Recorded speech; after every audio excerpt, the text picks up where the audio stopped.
So now that we're able to write electron configurations, we're going to take a look at how that pertains to the way the periodic table is oriented and how we can use the periodic table to determine electron configurations as well.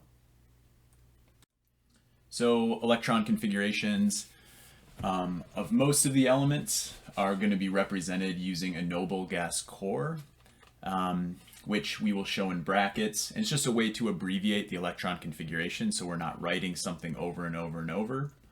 So let's take a look at potassium here. Potassium has an electron configuration of 1s2, 2s2, 2p6, 3s2, 3p6, 4s1. So that's kind of a mouthful. So instead what we can do is we can take a noble gas like argon, and argon's electron configuration is what's shown there in pink or red. We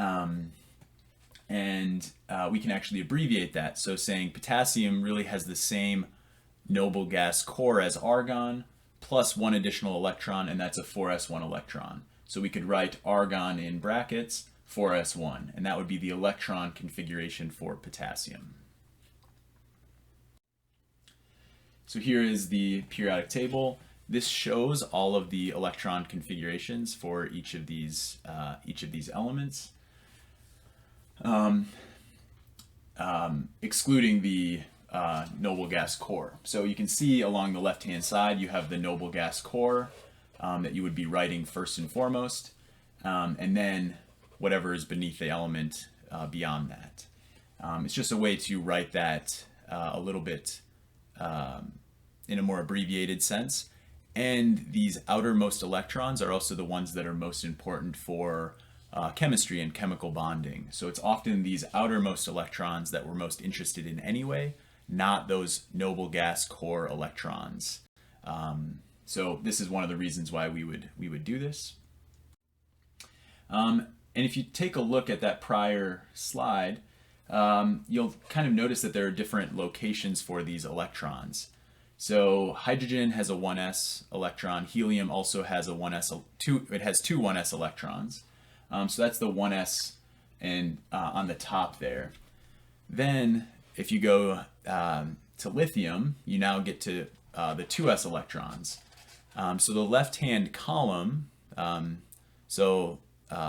alkali metals and alkaline earth metals, so group 1 and group 2 metals, which we're familiar with, those have s electrons beyond the noble gas core. Then after that, that 4f and 5f block, those are what we put at the very bottom of the periodic table, the lanthanides and the actinides. They actually go in the middle of the periodic table, like is shown here, but it is very hard to show that because then the periodic table would be very long. So we essentially cut it out and put it at the bottom of the periodic table. But then we have in the middle of the periodic table the transition metals. These transition metals are the D block. So they have 3D, 4D, 5D, or 6D electrons as their outermost electrons. And then we have the P block. And the P block, for example, is 2P is boron, carbon, nitrogen, oxygen, fluorine, neon. Right? So those are the 2P outermost electrons. Written like such. So this is why we observe the periodic table to have the kind of two-towered system that you see.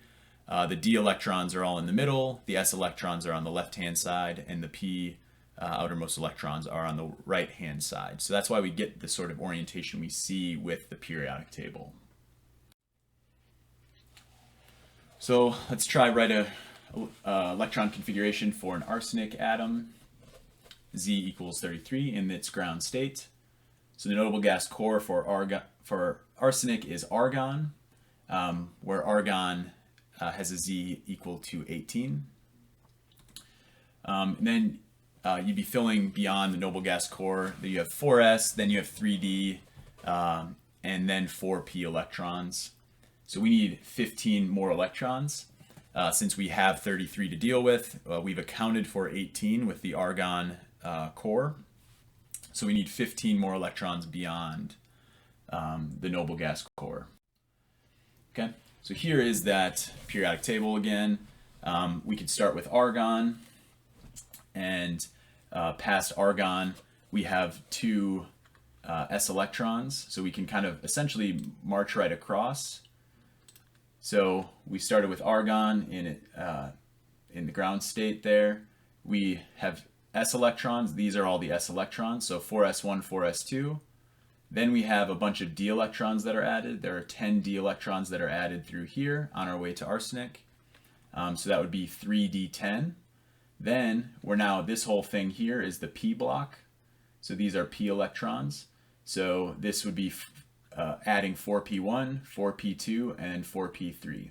So for arsenic, we have argon plus a 4s2, which are these, 3d10, which are all of those, 4p3, which are these 3 electrons here for its ground state.